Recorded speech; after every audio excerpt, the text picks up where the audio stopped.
Bismillahirrahmanirrahim. Assalamualaikum warahmatullahi wabarakatuh.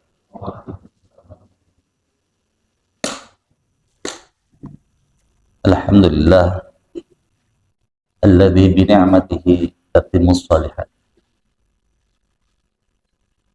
Salatu wassalamu ala Rasulillah wa ala alihi wa ashabihi wa man tabi'ahu wa wala. Amma ba'du. Rabbi shrah li sadri wa yassir li amri wahlul 'uqdatam min lisani yafqahu qawli. Yang saya hormati segenap pengurus Masjid Al-Istiqomah. Semoga Allah Subhanahu wa taala menjadikan kita orang-orang yang istiqomah.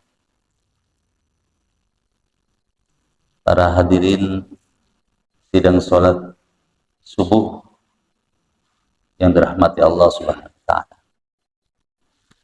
Pertama, kita bersyukur kehadiran Allah Subhanahu wa taala. Allazi ahyana, yang sudah memberikan kehidupan kepada kita. Ba'dama amatana, semalam Allah mematikan kita. Entah kemana ruh kita dibawa. Kalau Allah berkehendak, malam tadi Allah yakbir, kalau tahan itu ruh kita dan nggak kembali. Tahu-tahu di masjid innalillah. Tapi Allah memilih ahyana, menghidupkan kita. Wa ilaihin nusyur, dan pastinya semua kita ini tidak ada yang abadi dan akan kembali kepada Allah Subhanahu wa taala. Maka orang beriman yang beruntunglah, yang Allah bangunkan dalam keadaan muslimah, berislam, beriman. Dan keimanan itu kita implementasikan, kita wujudkan dengan menggerakkan langkah kita ke masjid yang dimuliakan Allah. Ternyata Allah Subhanahu wa taala memilih, enggak semua hambanya dibangunkan dan digerakkan. Tetapi Allah Subhanahu wa taala memilih sebagian hambanya seperti kita. Maka sesungguhnya karunia terbaik itu adalah karunia iman. Setelah karunia iman itu, kemudian Allah Subhanahu wa taala memberikan karunia Islam. Hadirin saudaraku yang dirahmati Allah Subhanahu wa taala. Maka bersyukurlah. Qul bi fadlillah wa bi rahmatihi fa bidzalika falyafrahu. Keutamaan karunia yang luar biasa ini kita harus bahagia, kita sambut dengan syukur, karena sesungguhnya karunia ini lebih besar, lebih bermakna dari harta yang kita kumpulkan di dunia ini. Subuh kali ini kita akan membahas tentang makna ukhuwah. Tema yang sesungguhnya sering kita dengar, tetapi belakangan ini harus kita ulang, harus selalu kita kaji untuk mengingatkan betapa pentingnya ukhuwah ini. Ukhuwah ini merupakan fondasi agama kita, bahwa ukhuwah ini adalah hal pertama yang dibangun oleh Rasulullah Sallallahu Alaihi Wasallam setelah menanamkan tauhid. Rasulullah Sallallahu Alaihi Wasallam membangun ukhuwah. Dulu di Mekah Rasulullah membangun ukhuwah, berdakwah sembunyi-sembunyi sekelompok orang. Sabiqun al-awwal. Dan dari ukhuwah itu kemudian Rasulullah mentaakhikan antara Abu Bakar dan Umar, antara Hamzah dan Zaid, sehingga saling seberangkan yang beratnya dakwah. Tetapi dengan adanya ukhuwah itu satu sama lain itu saling membesar. Itu kan yang dilakukan oleh Rasulullah setelah menanamkan akar dan fondasi tauhid. Belakangan ini ukhuwah itu sudah mulai tercabik-cabik pelan-pelan tanpa dirasa. Saya nggak tahu apakah ada gerakan yang sistematis yang sengaja menggerakkan untuk menghancurkan Islam ini dalam Allah. Beberapa minggu yang lalu itu, atau mungkin minggu ini, ada pengajian yang dibubarkan oleh kelompok yang lain, masih soal nasab. Dan sedihnya, mereka itu sama-sama orang yang paham agama. Ya. Sehingga dikhawatirkan ini akan merusak sendi-sendi ukhuwah kita. Di masyarakat itu terpilah-pilah. Ini yang khawatirkan. Padahal Allah Subhanahu wa taala tegas-tegas mengatakan wa'tasimu, sebagian besar kita sudah paham, sudah hafal. Wa'tasimu bihablillahi jami'an wa la tafarraqu. Wadhkuru ni'matallah 'alaikum idh kuntum a'da'an fa'alafa baina qulubikum fa asbahtum bi ni'matihi ikhwana. Wa'tasimu, berpegang teguhlah. Ada apa? Bihablillah, dengan tali Allah. Nah, bukan yang lain. Hablullah itu agama Allah. Berpegang teguh kepada Al-Quran, berpegang teguh kepada Al-Hadis. Jangan berpegang teguh kepada selain itu. Jangan berpegang teguh kepada budaya. Harus Al-Quran dan Hadis dulu. Jangan berpegang teguh kepada kebiasaan-kebiasaan, local wisdom. Itu berikutnya. Kalau yang menjadi prioritas itu selain agama Allah akan hancur. Agama Allah itu panduan kepada kita agar semua orang mukmin berpegang teguh kepadanya.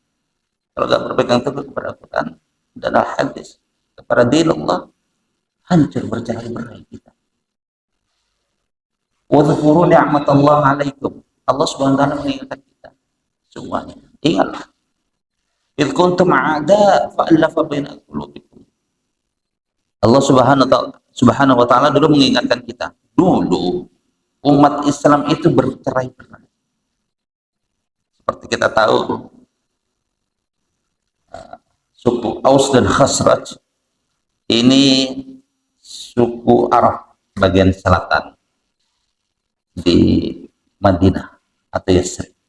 Bagian utaranya itu kaum Yahudi. Sebelum Rasulullah datang, padahal mereka bersaudara, sama-sama Arab. Sebelum Rasulullah datang, mereka sudah bertengkar selama 120 tahun. Bisa dibayangkan, gak pernah akur 120 tahun. Aus dan Khazraj. Jadi saking akutnya. Persoalannya itu masing-masing itu, karena ini kabilah besar di Yasrib itu, sama-sama ingin memegang kendali. Soviet, fanatisme, merasa paling baik, merasa paling unggul, merasa paling berhak untuk memimpin Yasrib. Akhirnya berantem, gak pernah selesai. Di bagian utara itu Yahudi, dan salah satu karakter dari Yahudi itu adalah memprovokasi, sehingga nggak selesai-selesai. Mereka berantem, orang Yahudi menguasai pasar mereka, mereka dikuasai. Ini persis kayak yang kita saksikan saat ini. Umat Islam di mana-mana itu berantem. Negara-negara Islam itu kan potensinya luar biasa, Bapak Ibu. Kalau mereka bersatu, dunia ini dikuasai oleh orang Islam. Nggak ada Amerika, nggak ada Israel, nggak ada. Tapi karena umat Islam ini berpisah-pisah, akhirnya mereka berkuasa. Dan itu ada dulu pada kondisi Madinah, Yasrib. Sehingga sebagian ingin mengakhiri suasana permusuhan ini, datang ke Mekah untuk melakukan umrah, untuk melakukan haji, bertemu dengan Rasulullah, kemudian Islam. Awalnya 6 orang, tahun berikutnya datang lagi, sehingga Rasulullah SAW mengutus Mus'ab bin Umair agar mengajarkan Islam. Akhirnya Rasulullah datang, kemudian dikumpulkan. Begitu datang itu dikumpulkan. Pertama dibangun masjid. Aus dan Khazraj ini dengan Islam kemudian bersatu. Bayangkan 1200 tahun tidak ada yang mampu menyatukan. Dan tidak ada tanda-tanda mereka akan berdamai. Tetapi ketika Allah menyentuh dan melembutkan hatinya dengan hadirnya Islam, dengan hadirnya Rasulullah SAW, fa'allafa baina qulubikum fa'asbahtum bi ni'matihi ikhwana. Kemudian mereka itu bersatu. Kita menyebutnya mereka itu Aus dan Khazraj itu sebagai Ansar, sebagai kaum Ansar yang menolong. Allah Subhanahu wa taala mengingatkan itu. Apakah kalian tidak bersyukur nikmat Allah Subhanahu wa taala berupa ukhuwah ini? Jadi ukhuwah Islamiyah ini merupakan nikmat yang luar biasa yang harus kita syukuri.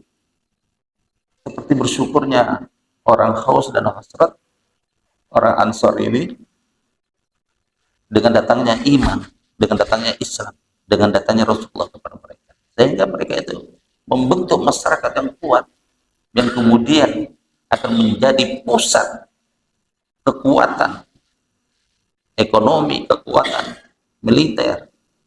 Rasulullah datang membangun masjid sebagai pusat peradaban, menyatukan. Jadi masjid ini kalau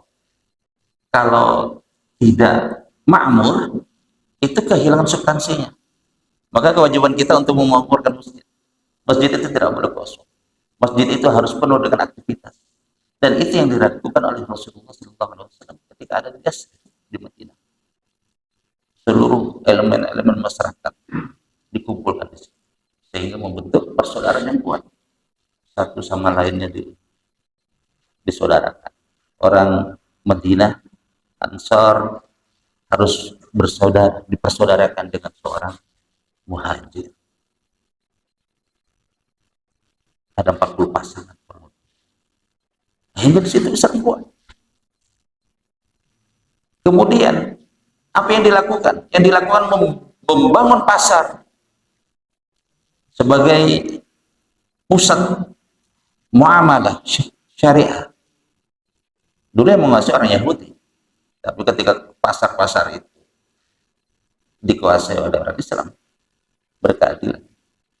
Dulu penuh dengan kezaliman. Orang Yahudi itu sangat suka dengan hal-hal yang riba. Riba itu salah satu bentuk kezaliman, mencekik. Orang Yahudi itu dalam transaksi dan ekonomi mereka itu mencekik, seperti rentenir, seperti bank keliling yang riba-riba itu praktek Yahudi itu. Ketika pasar dikuasai orang Yahudi, habis itu masyarakat Madinah. Tapi Rasulullah dan para sahabat menguasai, mengatur pasar ini. Begitulah Islam, begitulah iman. Ketika datang, dia membuat hati kita menjadi lembut sehingga kita itu bersaudara. Hadirin yang dirahmati Allah Subhanahu wa taala, ada persaudaraan prioritas. Jangan salah kaprah. Orang terkadang lebih memilih bersaudara dengan non-muslim dibanding dengan saudaranya. Itu ada urutan-urutannya. Yang pertama, yang paling prioritas itu membangun ukhuwah Islamiyah. Identitasnya itu sama, iman. Jadi jangan membangun ukhuwah yang lain dulu sebelum mantap ukhuwah Islamiyahnya. Bangun kekuatan Islam, bangun salat berjamaah. Salat berjamaah di samping pahalanya yang tinggi, sesungguhnya salat jamaah itu bisa saling mengikatkan hati kita satu sama lain, bersaudara. Dengan salat berjamaah ini kita satu sama lainnya itu saling menyapa.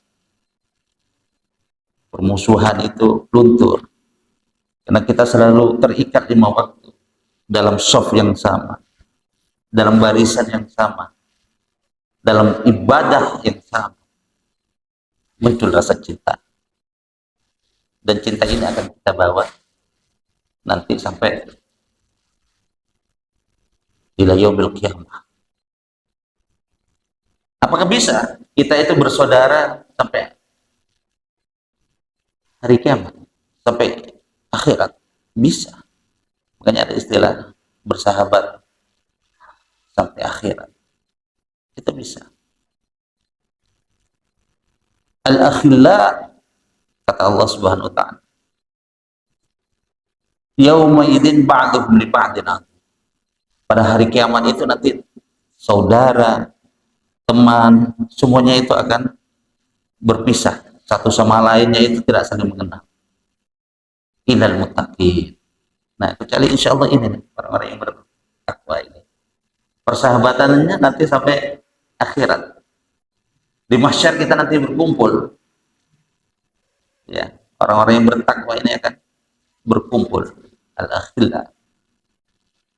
Maka membangun ukhuwah Islamiyah itu penting dari lingkungan kita terdekat. Bagaimana kita satu sama lainnya saling menjaga agar istiqomah beribadah. Karena ibadah dan amal soleh itu beratnya minta ampun. Berat. Kalau bukan karena persaudaraan yang saling mencintai. Tawassaw bil haqqi wa tawassaw bis sabr. Satu sama lainnya itu saling memberi nasihat dalam kesabaran dan kebenaran. Bisa-bisa kita terjerumus kalau kita salah pilih teman. Maka teman seorang mukmin itu adalah orang mukmin. Teman orang-orang yang bertakwa, ya harus orang yang bertakwa harus satu frekuensi. Kalau tidak, ya nanti akan terjerumus. Anil mar'i la tas'al wa salam qarini. Kalau kita ingin mencari seseorang itu cari agama temannya. Al mar'u ala dini khalili. Biasanya teman itu satu frekuensi. Orang yang bertakwa, temannya mestinya dan harus dari orang yang bertakwa. Kalau tidak terpengaruh, su'ul khulqi, perbuatan buruk itu nolak. Cuma kita gak kerasa. Suka nongkrong dengan orang-orang yang gak ahli ibadah, kita gak ngerasa. Sesungguhnya ada yang sedang digerogoti. Jadi keimanan kita. Bukan kita soal suci, tapi memang keimanan ini harus dijaga. Dengan cara gimana? Membangun ukhuwah Islamiyah. Persahabatan yang satu frekuensi. Ini yang prioritas. Jadi persaudaraan yang prioritas itu persaudaraan antar sesama muslim, nggak boleh ditawar-tawar. Memang harus ini yang dibangun. Yang kedua baru al-ukhuwah al-wataniyah, baru sebangsa setanah air,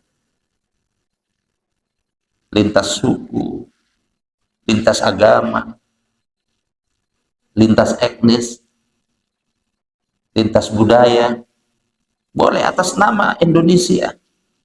Kenapa Indonesia ini penting bagi orang yang beriman? Kenapa? Karena kita ingin memiliki lingkungan yang aman, lingkungan yang tenang, yang makmur.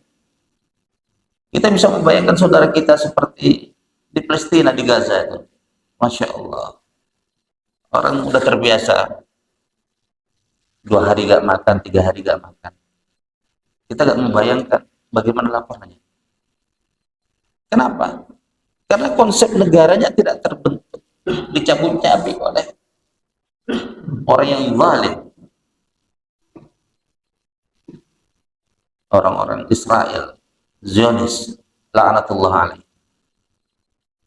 Gedung-gedung mereka rubuh, tempat ibadah mereka rubuh. Kita hanya dari kejauhan melihat dengan tangisan. Anak-anak kecil menangis, gak ada orang tua.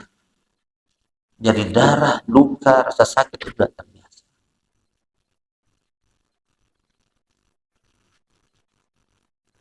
Ini kondisi yang ada di saudara-saudara kita. Kita dari jauh hanya melihat dari jauh, ya Allah, sedih, menyedihkan. Dari sini kita juga bisa merasakan betapa nikmatnya kemerdekaan.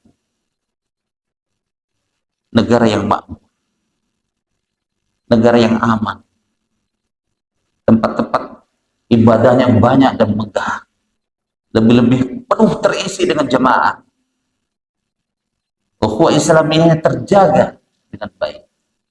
Dan itu perlu kawasan, wilayah yang aman. Perlu akur dengan orang-orang yang berbeda dengan kita atas nama kebangsaan dan satu negara. Ini yang kita maksud sebagai ukhuwah wataniyah. Ukhuwah wataniyah akan terbangun dengan wawasan kebangsaan. Maka kita perlu membangun ukhuwah wataniyah ini dalam rangka tadi itu, kenyamanan, ketenangan, kemakmuran, ketertiban. Tetapi harus catat, ini prioritas kedua. Jangan dikit-dikit merasa paling Indonesia, seolah-olah yang kedua ini lebih prioritas dari yang pertama. Ukhuwah Islamiyahnya dulu yang kuat, harus tuntas, harus selesai. Jangan ukhuwah wataniyahnya dibangga-banggakan, ukhuwah Islamiyahnya hancur-hancuran. Kita lebih mudah berdamai dengan saudara-saudara yang tidak sama dengan kita dibanding saudara-saudara yang sama, yang seiman, yang satu tujuan. Dan yang terakhir itu adalah ukhuwah basyariah, persaudaraan antar sesama makhluk Allah. Semuanya diciptakan oleh Allah, harus dijaga, harus berukhuwah. Orang Islam itu adalah orang yang bisa menyelamatkan. Dari kata-kata aslama itu menyelamatkan.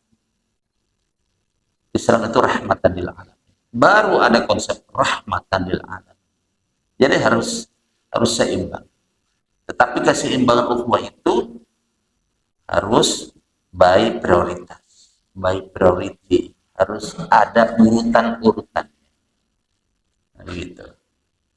Jadi yang pertama ukhuwah Islamiyah, ukhuwah wataniyah, baru ukhuwah basyariah. Hadirin yang dirahmati Allah Subhanahu wa taala. Innallaha yurdi lakum thalathan, kata Rasulullah sallallahu alaihi wasallam, wa yaskhut lakum thalathan. Allah Subhanahu wa taala itu ridho kepada kita itu dalam 3 hal. Sebaliknya benci dalam 3 hal. Yang pertama, yurdi lakum an ta'buduh wa la tusyrikuhu bihi syai'a.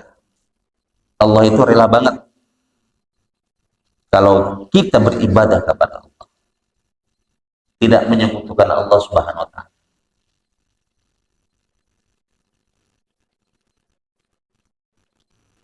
Beribadah kepada Allah ada panduannya, yakni Al-Qur'an wal hadis. Dan tidak boleh menyekutukan Allah Subhanahu wa taala dalam praktek apapun.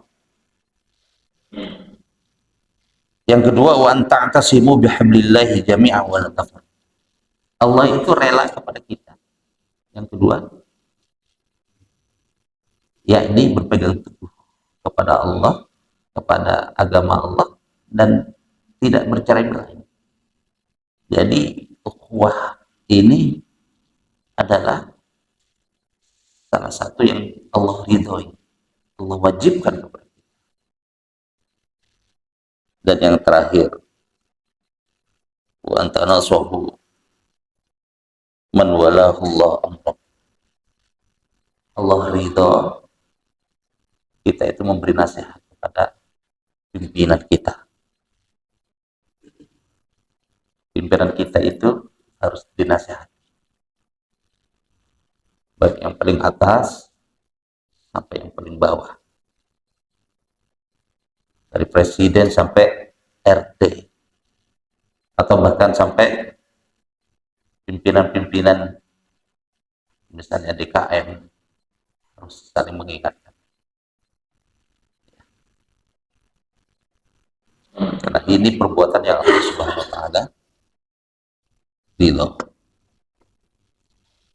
Maka cara membangun ukhuwah Islamiyah itu adalah agar kita tidak bercerai-berai itu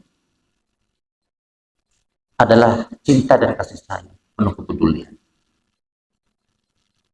Rasulullah Shallallahu Alaihi Wasallam bersabda, "La yu'minu ahadukum hatta yuhibba li akhihi ma yuhibbu li nafsi." Tidak dianggap seseorang itu beriman kepada Allah dan Rasulnya sampai dia menyatakan rasa cinta kepada saudaranya, sampai dia mencintainya seperti mencintai dirinya sendiri.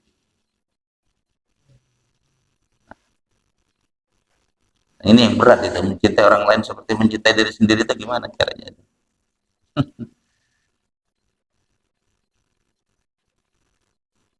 Karena orang mukmin itu seperti tubuh. Ya kita sendiri, artinya kita sendiri. Saudara kita itu adalah saudara kita sendiri. Seperti halnya tubuh kita itu. Kalau satu sakit, ya seluruhnya sakit. Giginya sakit, ya kepala pusing, badan panas, dingin, menggigil. Begitulah orang-orang mukmin. Saudaraku yang dimuliakan Allah Subhanahu wa taala. Berikutnya itu adalah sebab perpecahan umat Islam. Nah, kita menganalisis kenapa umat Islam itu kok berpecah satu sama lainnya. Kenapa sih umat Islam itu dari dulu sampai sekarang itu kok susah akur? Dulu waktu zaman Rasulullah Sallallahu Alaihi Wasallam akur, karena kalau para sahabat itu berselisih, ada yang ditanya, Rasulullah langsung turun tangan. Tapi kalau sekarang nggak ada. Nah, yang pertama itu adalah faktor politik kepemimpinan. Ini sebabnya umat Islam itu berselisih karena faktor kepemimpinan, khususnya setelah Rasulullah wafat. Ketika Rasulullah wafat, hal yang pertama dibahas itu adalah siapa yang akan menggantikan Rasulullah sebagai pemimpin. Kemudian para sahabat besar berkumpul. Awalnya itu beda pendapat. Yang ini, yang itu. Yang berhak itu kaum Ansor, dari Ansor. Kata yang lain itu dari muhajirin, karena orang muhajirin itu adalah orang yang pertama kali bersama Rasulullah, yang lebih dulu Islam, yang lebih paham Islam, maka yang lebih berhak. Akhirnya tampil Umar memilih Abu Bakar. Akhirnya sepakat. Dari situ awal mula perpecahan. Tapi alhamdulillah dengan bijaknya para sahabat-sahabat terdahulu yang al-awwalin, akhirnya reda. Tetapi di belakang itu bergemuruh. Kemudian muncul kelompok yang tidak puas. Jadi kemudian muncul dua kelompok besar yang namanya Sunni dan Syiah, itu terkait dengan kepemimpinan ini, kepemimpinan politis ini. Orang-orang Sunni ini sepakat bahwa pemimpin atau imam ini ditunjuk berdasarkan ittifaq, kesepakatan. Dan sepakat bahwa khalifah, pemimpin setelah Rasulullah itu adalah Abu Bakar, Umar, Utsman, dan Ali. Tetapi orang yang tidak setuju dengan pendapat ini menyebutnya Syiah. Syiah itu golongan, sekelompok orang tidak sepakat. Mereka mengatakan bahwa yang berhak memimpin, menjadi imam, menjadi khalifah setelah Nabi Muhammad SAW itu adalah Ali dan para imam, yakni keturunan dari Ali dan Fatimah. Dari ini kemudian berkembang sampai sekarang ada friksi-friksi. Dulu juga ada perang Jamal, Waqatul Jamal antara Siti Aisyah dengan Ali, Sayyidina Ali. Siti Aisyah itu mengendarai onta, makanya perangnya disebut perang onta. Banyak yang gugur dari para sahabat-sahabat besar. Ini dari politik ini awal mula perpecahan. Dari politik awal ini, yakni pemilihan imam dan khalifah setelah Rasulullah SAW. Dan sampai sekarang. Kemudian juga dulu ada perang Siffin antara Sayyidina Ali dengan Muawiyah bin Abi Sufyan. Muawiyah ini sekretaris Rasulullah, sama-sama sahabat besar, pencatat wahyu Rasulullah, tetapi berperang menuntut, Waqatul Jamal itu menuntut untuk mengadili siapa yang membunuh Sayyidina Utsman. Begitu juga Siffin. Dari situ lahir kemudian Khawarij. Setelah dalam perang Siffin itu Sayyidina Ali dan Sayyidina Muawiyah bin Abi Sufyan bertahkim dengan Al-Quran, yakni Al-Quran itu ditaruh di ujung tombak untuk mengakhiri peperangan. Akhirnya nggak setuju. Muncul namanya Khawarij. Khawarij itu adalah orang yang mengkafirkan Sayyidina Ali dan pengikutnya dan mengkafirkan Muawiyah dan pengikutnya. Makanya Khawarij itu punya watak, suka mengkafir-kafirkan orang itu, ya kelompok-kelompok ini. Sampai sekarang itu ada bibit-bibitnya itu masih tumbuh, sekalipun tidak banyak. Jadi wataknya itu keras, suka mengkafir-kafirkan saudaranya. Tapi juga ada Murji'ah. Dari kelompok ini muncul kelompok Murji'ah. Murji'ah itu orang yang ketika ada pertanyaan bagaimana hukumnya antara dua saudara yang seiman ini berperang saling membunuh, apakah masuk surga atau neraka, orang Murji'ah mengatakan mereka sama-sama beriman, kita serahkan urusan kepada Allah. Iya sya, kalau Allah berkehendak dimasukkan ke dalam surga, wa iya sya yudkhilun nar, Allah masukkan ke dalam neraka. Jadi orang kelompok Murji'ah itu adalah orang yang menyuruh memasrahkan semuanya kepada Allah Subhanahu wa taala. Jadi perpecahan pertama, saudara-saudara sekalian, itu diakibatkan oleh politik. Jadi kalau sekarang umat Islam berperang masalah politik, ya dulu ada contohnya dulu. Negara-negara Islam tidak sepakat. Satu mendukung Israel, satunya lagi mendukung Palestina. Ya begitu, dari dulu begitu. Lebih-lebih dalam beragama. Beragama itu terjadi banyak pandangan. Itu diantaranya itu muncul karena politik. Seperti yang disebutkan tadi itu. Yang kedua, perbedaan penafsiran terhadap agama. Ini salah satu sebab kenapa kita berpecah belah. Beda madhab. Madhab itu cara berpikir tentang agama, khususnya istinbatul ahkam, cara memahami hukum-hukum agama. Seperti kita tahu, madhab kita itu sangat banyak dalam Islam, aliran-aliran. Tapi yang kita kenal itu ada empat. Empat imam besar ini kita menyebutnya sebagai kelompok sunnah, ahlus sunnah wal jamaah. Siapa mereka itu? Yang pertama, madhab Hanafi, imamnya Imam Hanafi, Imam Abu Hanifah. Imam Abu Hanifah ini ada di Kufah. Kufah itu Irak. Seperti kita ketahui bahwa ada dua kelompok dalam memahami Al-Quran dan Al-Hadis. Yang pertama itu Ahlul Ra'yi, termasuk Abu Hanifah ini Ahlul Ra'yi. Ahlul Ra'yi itu orang yang memahami agama itu lebih banyak menggunakan pendapat, ra'yun.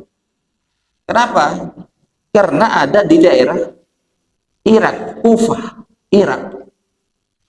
Irak ini sangat jauh dari Mekah, sangat jauh dari Madinah, dari para sahabat-sahabat besar. Artinya sangat sedikit hadis-hadis yang beredar di Kufah, sehingga dalam mengambil hukum Islam, dalam memahami Al-Quran itu banyak menggunakan ra'yun. Makanya mereka itu lebih rasional, banyak menggunakan ra'yun. Yang kedua itu adalah kelompok Madinah. Kelompok Madinah ini adalah kelompok yang sangat dekat dengan hadis, banyak sekali hadis. Para penghafal Al-Quran banyak, para penghafal hadis banyak. Sehingga kalau ada masalah-masalah khilafiyah, itu gampang merujuk. Tinggal ngambil hadisnya ini. Nah, Abu Hanifah ini, atau Hanafi, mazhab Hanafi ini, seperti di Turki, itu Hanafi ini. Di Irak itu juga. Itu banyak menggunakan ra'yi. Yang kedua, Imam Malik dengan mazhab Malikiyah. Nah, ini mengamalkan, merujuk kepada amaliyahnya Ahlul Madinah, para sahabat-sahabat. Makanya mereka itu lebih mengedepankan nas-nas dari Al-Quran dan hadis dibanding ra'yun. Karena mereka itu merujuk kepada para sahabat besar. Imam Malik itu hafalan hadisnya Masya Allah puluhan ribu. Dan Imam Malik ini adalah gurunya Imam Syafi'i. Nah, berikutnya itu adalah Imam Syafi'i. Jadi Imam Malik punya murid namanya Syafi'i. Imam Syafi'i ini berusaha untuk mengkombinasikan antara yang ra'yu dengan yang an-nas, dengan nas Al-Quran. Makanya Imam Syafi'i, madhab Imam Syafi'i ini banyak pengikutnya, khususnya di Asia Tenggara, di Mesir, Indonesia, Malaysia, ya, dan di kawasan sekitar kita itu banyak banyak pengikutnya. Karena kenapa? Karena Imam Syafi'i ini berusaha untuk menggabungkan antara ra'yun dan apa dengan nas ayat. Yang terakhir, Imam Syafi'i ini punya murid namanya Hambali, Imam Hambali. Imam Hambali ini menjadi madhab Hambali, dan ini tekstualis, tidak mau pakai ro'yun sama sekali. Dia menggunakan nas Al-Quran dan hadis. Mereka ini orang yang banyak menghafal Al-Quran, banyak menghafal hadis.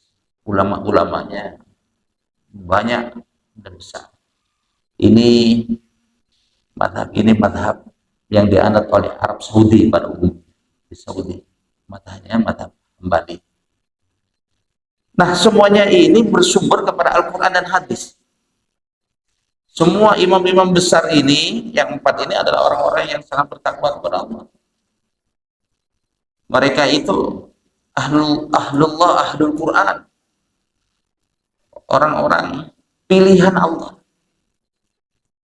Kalau mereka itu guru murid akur, kadang pengikut-pengikutnya ini yang ta'assub, fanatik.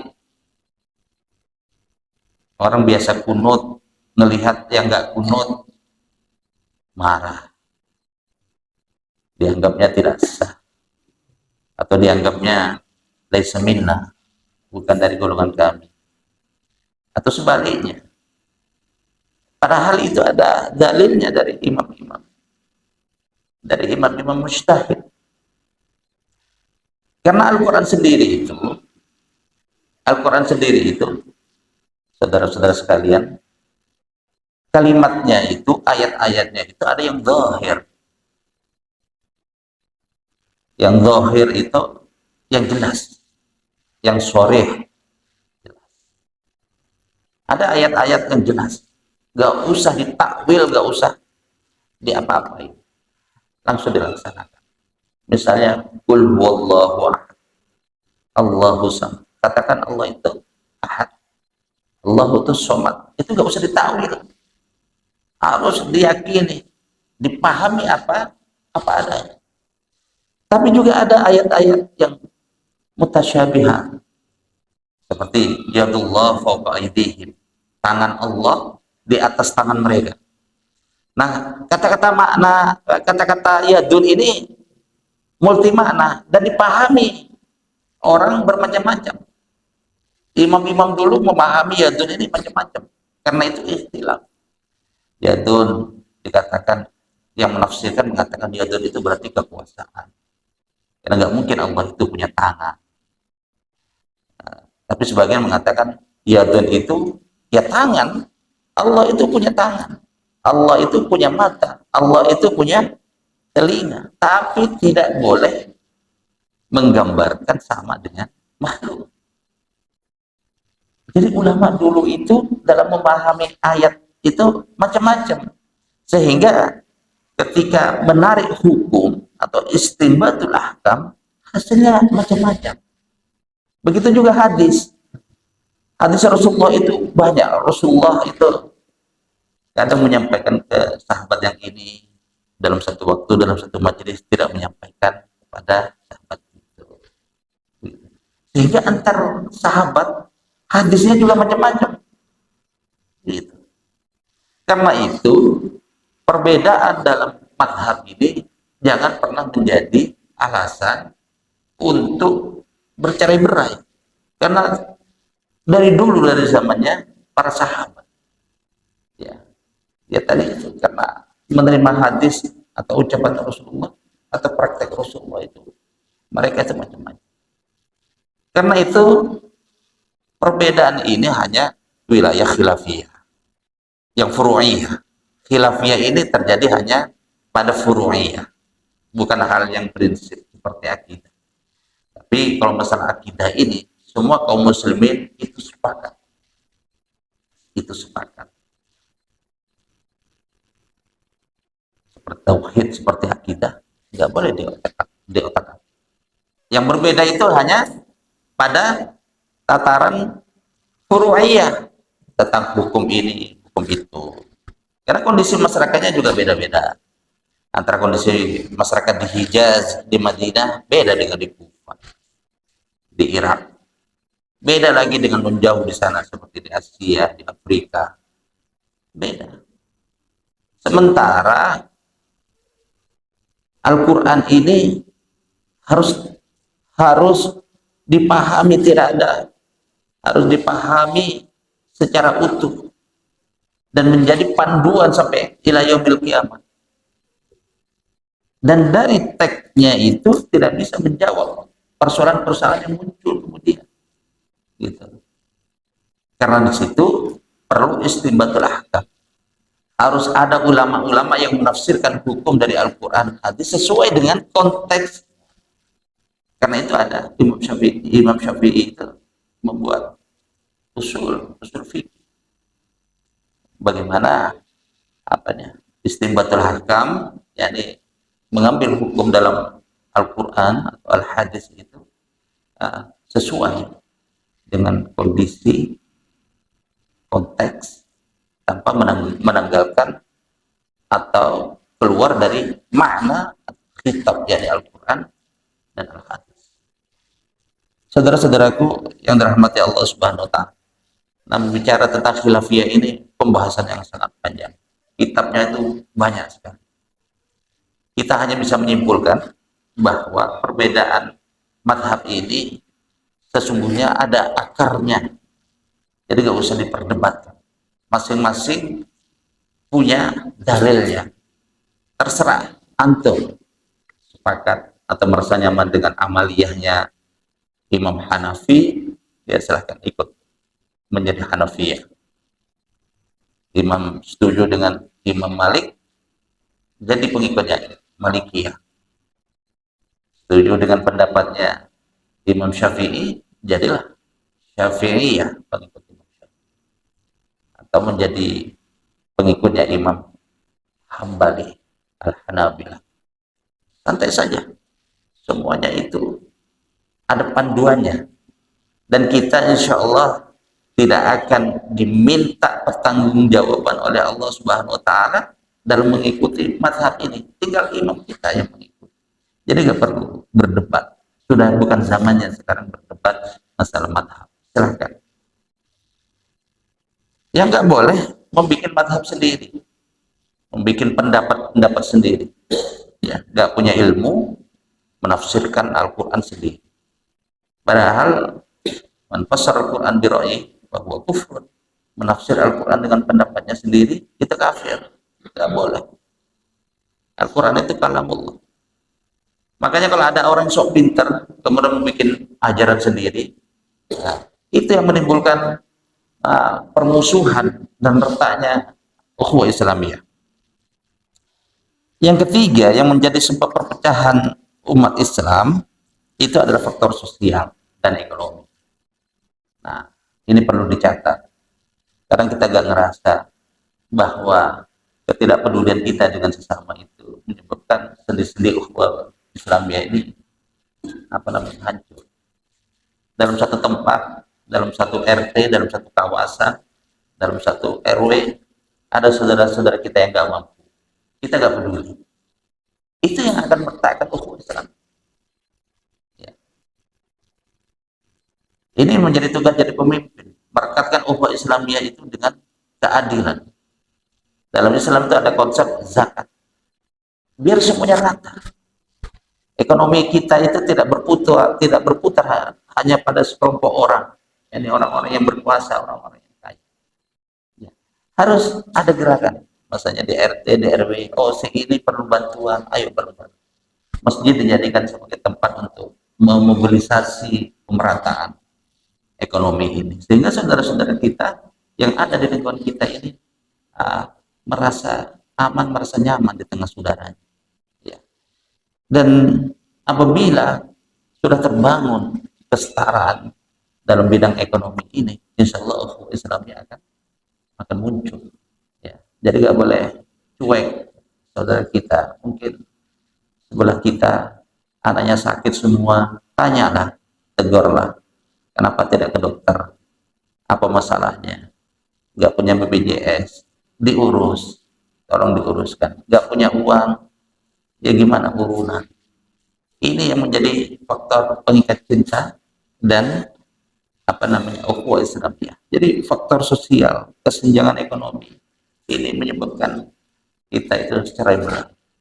Ya. Kesenjangan sosial juga. Nah, ini fanatisme suku, etnis, kelompok. Yang satu ngaku keturunan Rasulullah lebih berhak untuk dihormati. Yang satu ngaku ulama-ulama Nusantara, itu PWI. Ada sekarang organisasi PWI, Perjuangan Wali Songo. Ya, kita bingung ini. Semuanya kok sepertinya politis, saling rebut-rebutan pengaruh. Gitu. Yang satu merasa egosentriknya tinggi, merasa yang paling berhak, yang satu juga begitu. Seolah-olah yang satu merasa disingkirkan, ulama-ulama Nusantara merasa disingkirkan. Ilmu yang berhak didengarkan itu ilmu-ilmu yang dari Yaman, yang satu. Sebenarnya ta'assuf ini yang mencari beraikan kita. Jangan sampai kita itu terpengaruh, jangan sampai kita itu terjebak. Ekstrim kiri dan ekstrim kanan itu sama buruknya. Ya, sama buruknya. Asabiyah, ta'assub, merasa paling. Anggaplah dalam kasus ini para ulama, mereka datang dari manapun, mereka datang para ulama. Al-ulama warathatul anbiya. Baik itu kiai yang dari kampung, yang dari Nusantara, kita wajib menghormati. Harus wajib mentakzimi. Karena mereka itu adalah pewaris-pewaris para nabi. Tidak boleh mencela mereka. Innama yakhsyallaha min ibadihi al-ulama. Mereka ulama. Begitu juga para habaib yang dari Yaman, dari Hadramaut. Mereka itu adalah ulama. Tidak boleh menistakan mereka. Tidak boleh menistakan mereka. Mencaci ilmunya. Orang yang alim, yang paham tentang agama, wajib ditempatkan di tempat yang khusus. Karena tidak mungkin datang Nabi lagi. Tidak mungkin datang Rasul lagi. Ila yaumil kiamah. Tidak akan mungkin. Karena Rasulullah itu adalah khataman Nabi. Rasulullah itu penutup para kenabian. Jadi gak ada wahyu. Gak ada ajaran baru. Karena itu dikatakan oleh Rasulullah, ya kalian merujuk kepada ulama. Karena al-ulama warathatul anbiya, pewaris para nabi. Nah, menghargai para ulama kita itu, baik yang datangnya dari Nusantara atau yang datangnya dari Arab, datangnya dari Yaman, ini adalah kewajiban kita semua. Sehingga penghormatan kita, takzim kita kepada seluruh ulama ini bisa merekatkan sendi-sendi ukhuwah Islamiyah berdasarkan keimanan kepada Allah Subhanahu wa taala. Ini menurut saya pandangan yang tawassul, pandangan pertengahan. Dan umat Islam itu adalah umat pertengahan. Ya, tidak boleh berlebihan. Juga tidak boleh tasahul. Tasahul itu melalaikan. Jadi yang tengah-tengah. Hadirin yang dirahmati Allah Subhanahu wa taala. Yang terakhir, bagaimana membangun ukhuwah Islamiyah. Ya, membangun ukhuwah Islamiyah itu tadi itu saya sebutkan itu berjemaah. sholatnya berjamaah. Ya. Ini ajaran haji itu adalah wukuf di Arafah. Itu berjamaah, hitam putih, segala etnis berkumpul. Nggak boleh pakai baju kebesaran, sekalipun raja di raja, nggak boleh. Itu ajaran tentang berjamaah. Ya. Yang kedua, menjaga silaturahmi, mencintai dan menjaga silaturahmi. Allah Subhanahu wa taala dalam hadis qudsi mengatakan haqqat mahabbati 'alal mutahabbin fiyya. Aku akan mencintai orang yang mencintai saudaranya, saling mencintai karena Allah, bukan karena apapun, tapi karena Allah. Itu pasti Allah mencintai. Wa haqqat mahabbati 'alal mutanasihain.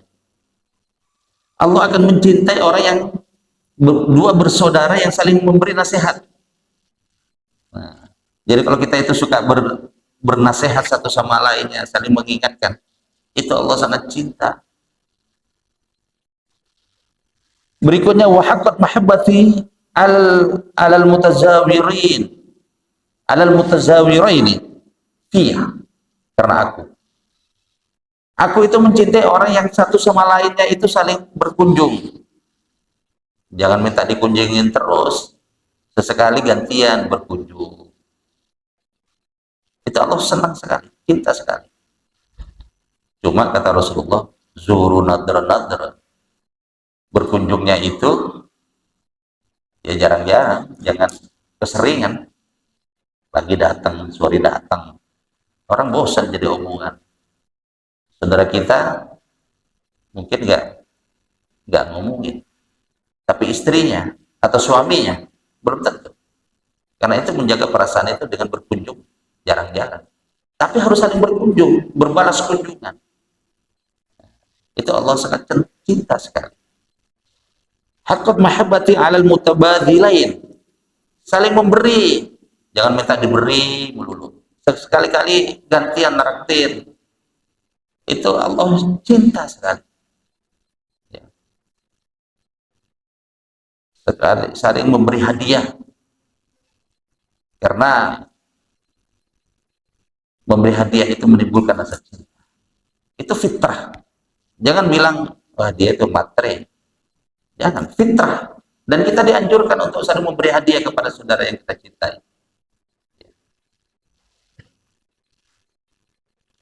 Wahum ala manabir min nur yaubituhum an-nabiyyun was-siddiqun bimakanihim.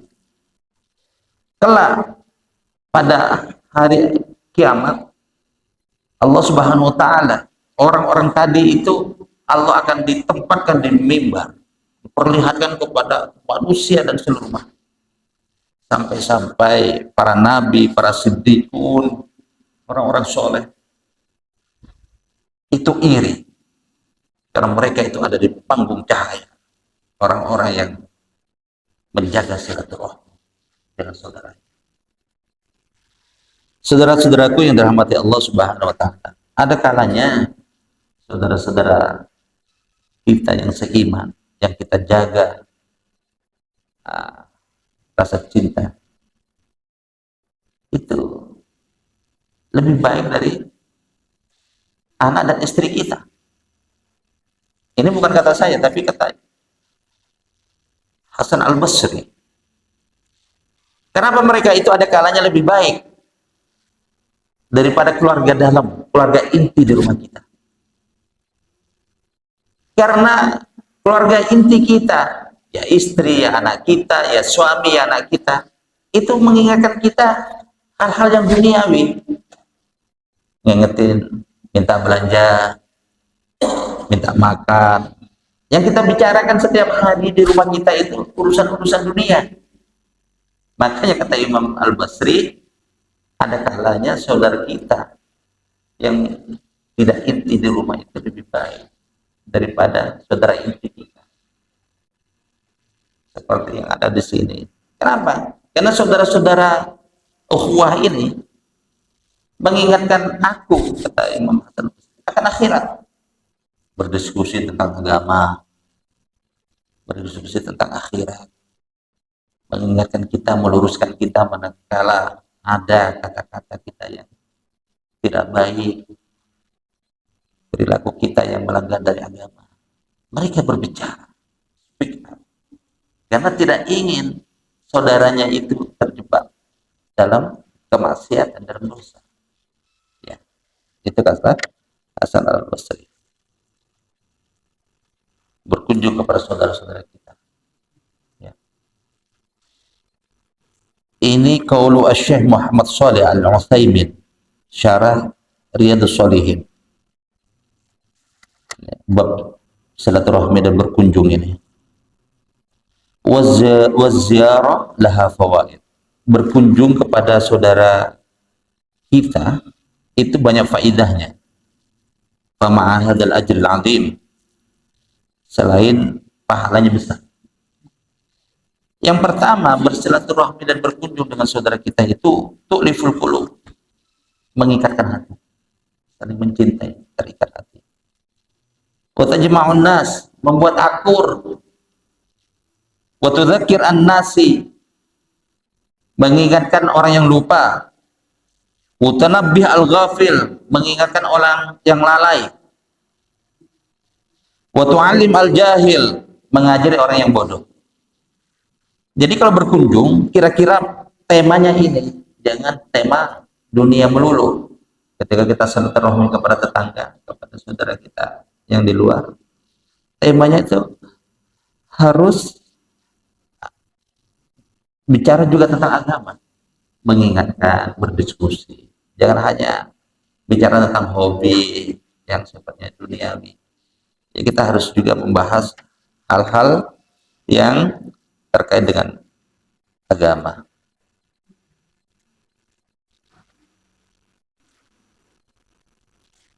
Yang berikutnya itu saling mengucapkan salam, saling mengucapkan salam.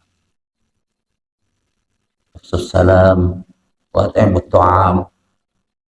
Ya, saling menyapa, mengucapkan salam.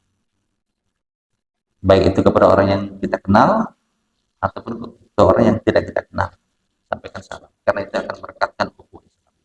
Dan saya kira ini yang terakhir, saling memberikan makanan satu sama lain. Idza tabakhta maradatan fa'tir ma'aha wa ta'ahad.